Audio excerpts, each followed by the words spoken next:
Hey guys, see ya. I'll be as plain, clear with you as possible. But before I say something, I want to narrate a little story. This story will go a long way to shorten whatever I have to say because it's going to speak to a lot of people. Once upon a time, there were two friends. And these two friends were both facing hardship. In growing older, they started wondering what their future looks like. They got worried because they wanted to know, are we going to succeed? What are we going to become in the future? What does the future hold for us? So they decided to go sort out a soothsayer. So they both went to a soothsayer. One of them went forward and said, "Hey soothsayer, we want you to tell us what our destiny is going to be." The soothsayer held their palms and said to the first person who spoke up, he said, "Your destiny is going to be that you will be the next king in your kingdom. When the king dies, you will be the next king and you will inherit his kingdom, his properties, his lands, and everything." And to the next person, he said, he took his hand, looked into his palms and said, "Your destiny is to be a servant. You're going to serve people. You're going to serve even servant. You will be the greatest servant ever. You will serve people for the rest of your life." So they both departed. One person being overexcited and one person being extremely disappointed. The person who got a prophecy of becoming the next king became overconfident. He became too confident of himself. He had to build a statue of himself in front of his house, crafted a throne for himself, put it in front of his house at the roadside, and everybody walking past by that path, he called them and said, "Hey, bow down to me because I'm going to be the next king of this kingdom. When the king dies, I'm going to be the next king." He said this to everybody, and people were bound, of course. He stood there. 2 years, 5 years, 10 years, the king didn't die.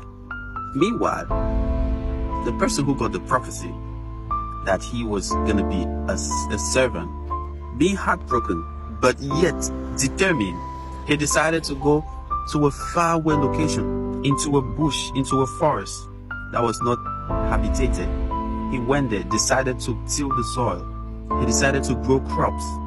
And he had a very massive garden. He had a very massive plantation that was yielding a lot of fruit. And he told himself, that prophecy is wrong. And I will see how I will become somebody's servant. He said that to himself. I will see how I will become somebody's servant. He went into the bushes, started growing crops, growed all kinds of crops, had a very big plantation. Few years later, the king of the kingdom died. And there was a famine in that kingdom. So because there was a famine in that kingdom, news started spreading around. There is this man in a faraway bush. He has a lot of crops. He has a very big plantation. He can supply the whole kingdom and even times 5.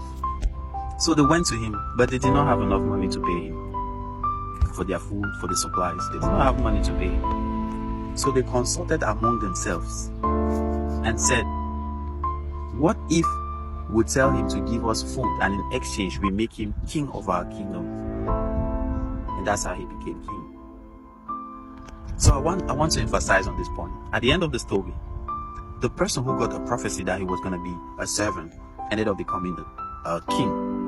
The person who got the prophecy that he was going to be king ended up becoming a roadside king who crafted a fake statue of himself, bought a fake throne, bought a fake crown, and pronounced himself king for people to bow in front of him while waiting for the king to die, so he didn't end up as a king. Okay? Now that is the mystery of life.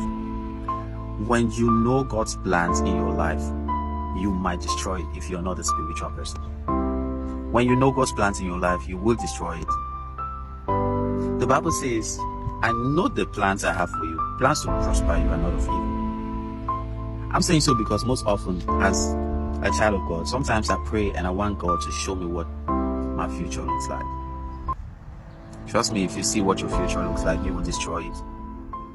Because the thing about life is when you become overconfident of yourself, God in his infinite mercy might, let you act upon his strength. He is our source of strength. He is our source of energy. You cannot be too proud of yourself. And sometimes when you become too proud of yourself, God might turn tables.